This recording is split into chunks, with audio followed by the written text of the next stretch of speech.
Bismillahirrahmanirrahim. Assalamualaikum warahmatullahi wabarakatuh. Innal hamdalillah nahmaduhu wa nasta'inuhu wa nastaghfiruh wa na'udzu billahi min shururi anfusina wa min sayyiati a'malina. May yahdihillahu fala mudilla lahu wa may yudlilhu fala hadiya lahu. Asyhadu an la ilaha illallah wa asyhadu anna Muhammadar Rasulullah la nabiyya ba'd. Qala Allah ta'ala fil Qur'anil Karim. A'udzu billahi minasy syaithanir rajim. Bismillahirrahmanirrahim. Wa idh ta'azzana rabbukum la in syakartum la azidannakum wa la in kafartum inna 'adzabi lasyadid. Faqala aidan rabbi shrah li sadri wa yassir li amri wahlul 'uqdatam min lisani yafqahu qawli. Shadaqallahul ayah. Hadirin, marilah sama-sama kita haturkan puji serta syukur kehadirat Allah Subhanahu wa taala yang telah memberikan kita beribu-ribu macam nikmat, di antaranya nikmat iman, nikmat Islam, nikmat sehat wal afiat, sehingga kita dapat berkumpul bermuajahah di tempat yang insyaallah dimuliakan oleh Allah. Amin ya rabbal alamin. Kemudian salawat bertangkaikan salam semoga selalu tercurahkan kepada junjungan Nabi besar kita Nabi Muhammad sallallahu alaihi wasallam, pada keluarganya, para sahabatnya, juga semoga sampai kepada kita selaku umatnya. Baiklah, pada hari ini kami akan membahas tentang kunci keberuntungan yang didapatkan seorang hamba. Qala alaihi salatu wassalam, Rasulullah sallallahu alaihi wasallam bersabda, man sa'adati bani Adam ridahu bima qadahu wa man saqati bani Adam suqtu bima ridallahu ta'ala au qadahu ta'ala. Rasulullah sallallahu alaihi wasallam beliau bersabda bahwasanya nanti di akhirat ada dua kemungkinan, sa'adah atau saqiyun, ya, wa minhum min sa'adah wa minhum man saqiyun, yang mana dikatakan di akhirat nanti ada orang yang beruntung dan orang yang binasa, orang yang celaka. Wa minhum sa'adah, dan perlu diingatkan kembali bahwasanya untuk mendapatkan keberuntungan di akhirat kelak dimulai dari kehidupan kita semasa di dunia. Dan ketika mendapat keburukan atau kebinasaan di alam akhirat juga dimulai dengan kehidupan di dunia. Oleh karena itu penting untuk memahamkan, untuk mempelajari pelajaran-pelajaran yang kita ambil min sa'adah atau qadahu Allah ta'ala, bahwasanya apa yang membuat kita beruntung yaitu adalah rela, ridho atas ketetapannya Allah Subhanahu wa ta'ala. Mau ujian atau kenikmatan, selama kita ridho atas apa yang Allah tetapkan atas kita, maka ketika itu pula kita mendapatkan keberuntungan. Tapi tatkala mungkin kita mendapatkan jabatan, kursi dan sebagainya, mungkin itu suatu hal yang baik, sesuatu hal yang bagus. Tetapi kalau Allah tidak suka, Allah tidak ridha dengan proses dan segala sesuatu yang Allah murkai, maka tidak ada kebahagiaan di dalam itu. Tapi kalau Allah ridha dalam sesuatu ujiannya, contoh Allah kasih kita bala, kata dalam qasidah dikatakan kun man yas-sabir wa ya syakir. Dalam kehidupan itu pasti ada roda yang berputar. Tidak mungkin seorang itu selalu merasa sedih, selalu merasa susah. Kadang pasti ada bahagia, dan tidak mungkin pula seorang itu selalu merasa bahagia, selalu merasa senang. Pasti ada sedihnya. Oleh karena itu, dunia itu dijalani dengan dua ini. Kun man yasbir. Jadilah kamu orang yang sabar. Orang yang sabar mungkin Allah kasih kita jalannya. Orang yang bukan orang kaya, bukan orang terpandang, bukan orang yang memiliki jabatan. Apa yang perlu kita jalani di situ sabar. Tapi ketika kita diberikan oleh Allah Subhanahu wa taala kehidupan yang mapan, tahta, jabatan dan sebagainya, itu pun ujian. Tapi dilaluinya dengan kesyukuran kita kepada Allah Subhanahu wa taala. Ketika kedua ini tidak dimiliki oleh kita dalam menghidupkan kehidupan, maka kita akan merasa selalu gelisah. Kita akan merasa tidak ridho atas segala apapun yang terjadi di dunia ini. Bahkan kata Al-Imam Al-Haddad, beliau sangat mencintai orang-orang yang soleh. Sebagaimana beliau berkata setelah meminta Rabbi fa'fa'na bi barakatihim wa dinal husna bi hurmatihim wa amitsna fi tariqatihim. Beliau mohon agar senantiasa beliau ini hidup di jalan orang-orang yang soleh, dan mati sebagaimana matinya dalam jalannya orang-orang yang soleh. Sebagaimana diriwayatkan bahwasanya orang-orang yang soleh itu memiliki syafaat nanti untuk orang-orang.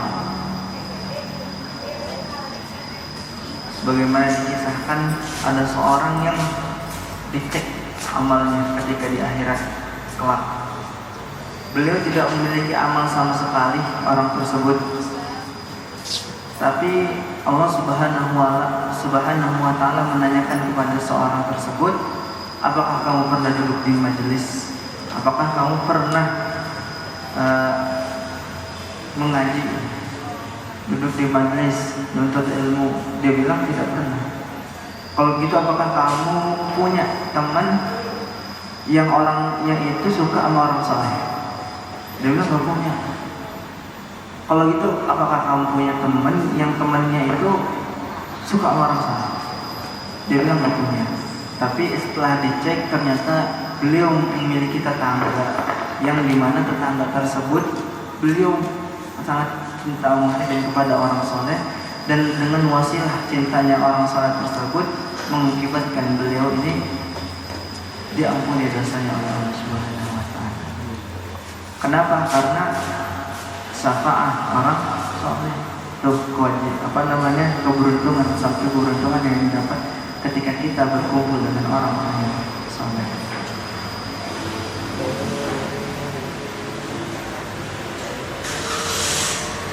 Dan sebagaimana dikisahkan juga bahwasanya sebaik-baiknya dagangan itu adalah amal kita sendiri kepada Allah Subhanahu wa taala.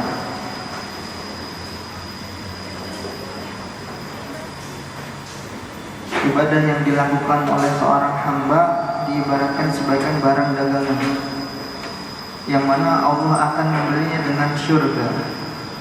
Jika barang dengan alias ibadah yang berkualitas demikian, perumpamaan Allah tersebut mengibaratkan sebagaimana dalam Al-Quran, ya ayyuhallazina amanu hal udulukum ala tijarati tuhibbu man adabin alim tu'minuna billahi wa rasulihi wa tujahiduna fi sabilillahi bi amwalikum wa anfusikum zalikum khairul lakum in kuntum ta'lamun.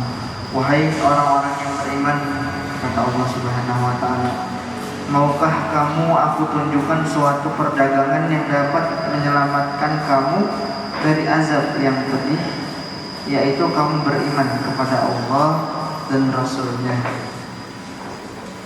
Niscaya Allah akan mengampuni dosa-dosamu dan masukkan kamu ke dalam surga yang mengalir di bawahnya sungai-sungai, dan ke tempat-tempat tinggal yang baik di surga. Dan itu adalah kemenangan yang agung.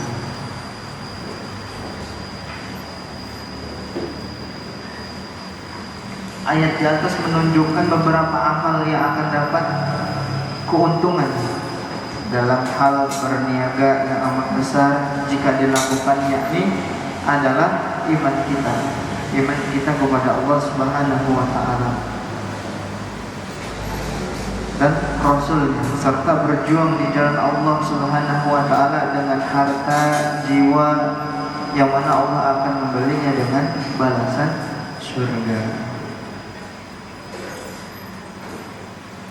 Allah telah memberikan petunjuk juga dalam Al-Quran, innal ladzina yatluna kitaballahi wa aqamus shalah wa atum mimma razaqnahum sirran wa alaniyati yarju tijaratul la ta'turun. Sesungguhnya orang-orang yang selalu membaca kitabnya Allah, selalu baca dalam kitabnya Al-Quran, dan menginfakkan sebagian rezeki yang kami anugerahkan kepadanya dengan diam-diam dan terang-terangan, mereka itu mengharapkan pendengaran yang tidak akan rugi. Allah Subhanahu wa taala akan menyempurnakan pahalanya kepada mereka dan menambah karunia. Sesungguhnya Allah Maha Pengampun, Maha Mensyukuri.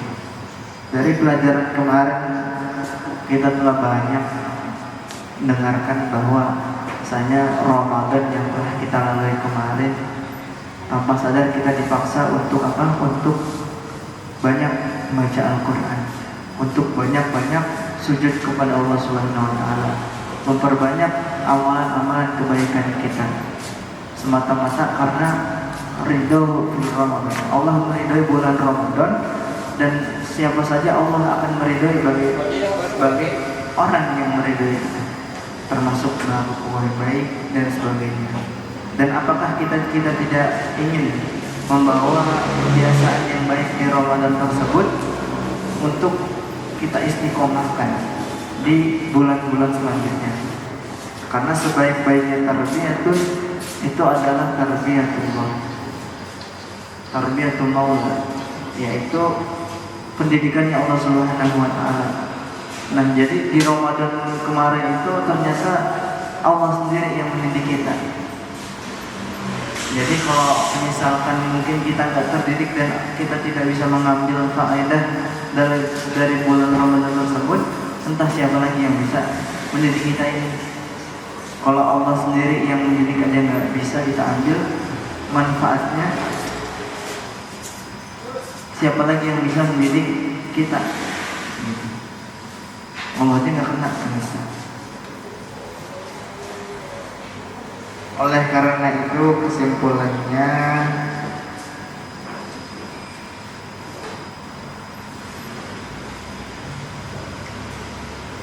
dengan raga yang sehat yang kita miliki saat ini, itu adalah modal buat kita, yaitu apa? Kita bisa mencari nafkah sehingga rezeki yang kita dapatkan bisa kita gunakan untuk memenuhi kebutuhan baik keluarga atau dari kewajiban kita berzakat, bersedekah, ataupun dan yang lainnya. Itu menjadikan kunci agar kita menjadi orang-orang yang beruntung dunia maupun akhirat.